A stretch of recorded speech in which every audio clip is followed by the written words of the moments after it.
کیا عمران خان نتیجہ خیز حکمرانی کر سکیں گے؟ محمود شام 05 مارچ 2023 آج اتوار ہے۔ اپنے بیٹے بیٹوں پوتوں پوتیوں نواسوں نواسیوں بہوئے دامادوں سے ملنے ملانے ان کی سننے اپنی سنانے کا دن۔ اتوار سے پہلے پہلے اتنے نئے مسائل نئے موضوعات ذہنی افق پر غالب آ جاتے ہیں کہ ہمارے بچوں کی ترجیحات بھی مضطرب ہو جاتی ہیں۔ ہاتھیوں کی چنگیڑ، شیروں کی دھاڑیں، گھوڑوں کی ہنہناہٹی زوروں پر ہے۔ بیل بھینسے آپس میں لڑ رہے ہیں، ایک دوسرے نے سینگ پھنسا لیے ہیں۔ کوئی چھڑوانے آتا ہے تو اس کے کچے چٹھے کھول دیے جاتے ہیں۔ اسلامی جمہوریہ پاکستان اینیمل فارم بنی ہوئی ہے۔ ولی خان یاد آتے ہیں کہ جب بیلوں کی آپس میں لڑائی ہوتی ہے تو مینڈک مارے جاتے ہیں، مگر 21ویں صدی میں مینڈکیاں انٹرنیٹ کی بدولت بہت باخبر اور باشعور ہو گئے ہیں۔ وہ اب ان لڑائیوں کو اسٹیڈیم کی سیڑھیوں سے دیکھتے ہیں۔ لگتا ہے 2023 ایسے ہی گزرے گا۔ بلو آگے بڑھ رہی ہے، کبوتروں نے آنکھیں بند کر لی ہیں۔ بصارت اور بصیرت دونوں اب ہمارے ہاں سے سرحد پار کر کے جا چکے ہیں، صرف سماعت باقی ہے۔ اسی لیے اب باڈو لیکس جاری کی جا رہی ہے۔ میری تشویش آئندہ کے لیے ہے۔ الیکشن پر تو کبھی نہ کبھی جانا ہوگا۔ جنرل ضیاء کے مارشل لا کے بعد باریاں لگی ہوئی ہیں، کبھی مسلم لیگ نون، کبھی پی۔ اس لیے جب مسلم لیگ نون کے حکمرانوں نے ہوا میں منڈلاتے ایک آرمی چیف کو معزول کرنا چاہا اور وہ تدبیریں الٹی پڑ گئیں تو جلا وطن پی کو یہ امید ہوئی کہ اب اس کو باری ملے گی۔ ہوا یہی، لیکن 1999 میں نہیں گئے 2007 میں، جب پلوں کے نیچے سے بہت سا پانی اور ملک میں سینکڑوں ہزاروں کا لہو بہنے کے بعد۔ تاریخ کتنی شفاف ہے۔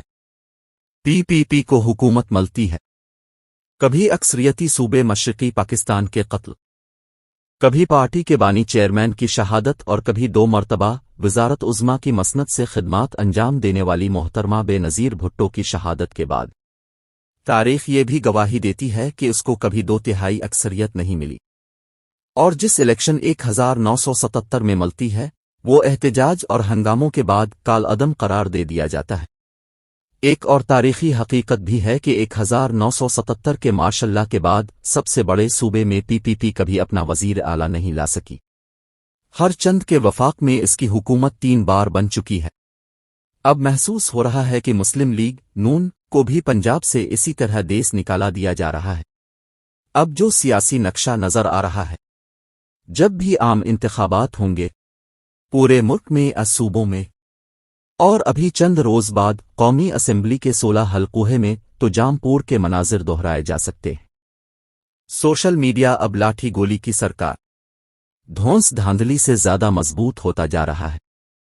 خاموش اکثریت پاکستان میں سڑکوں پر اگر نکلی ہے تو سیاسی تحریکیں وہی کامیاب ہوئی ہیں جن کے پیچھے مقتدرہ کی طاقت رہی ہے، مگر خاموش اکثریت کو جب تنہائی میں پولنگ بوتھ میں اپنے ضمیر کے مطابق ووٹ ڈالنے کا موقع ملے گا تو جامپور ہی برپا ہوگا۔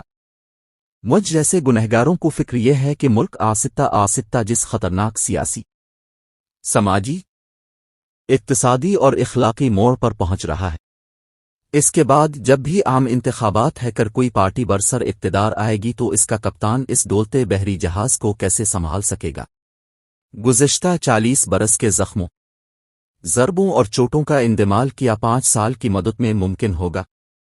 کیا اس کے حلف اٹھاتے ہی بدحالی خوشحالی میں، انتشار استحکام میں تبدیل ہو جائے گا؟ کیا ہمارے سارے ادارے اپنی 50-60 سال کی عادتیں ترک کر دیں گے؟ کیا ہمارا ازلی دشمن بھارت اپنی مداخلتوں سے ہاتھ اٹھا لے گا؟ محترمہ بے نظیر بھٹو 2007 میں جب واپس آ رہی تھیں تو پرانی غلطیاں نہ دہرانے اور اپنی پارٹی میں استحصالی عناصر کو اعلیٰ عہدوں سے ہٹانے کے ارادے لے کر آ رہی تھی۔ اپنی تقریروں میں اس لائحہ عمل کا انہوں نے اظہار بھی کر دیا تھا، تو ان کے ساتھ کیا سلوک کیا گیا؟ پہلے انہیں 18 اکتوبر کو خبردار کیا گیا، پھر جب ارادے نہیں بدلے تو 27 مبر کو 4 اپریل برپا کر دی گئی۔ اب سارے سروے کیا کہہ رہے ہیں؟ 2022 اور 2023 میں ہونے والے ضمنی انتخابات کسے مقبول بتا رہے ہیں؟ یہ شخصیت اپنی تقریروں میں کیا عزائم ظاہر کر رہی ہے؟ دنیا بھر میں خاص طور پر تیسری دنیا میں ایسی بھیانک مثالیں موجود ہیں۔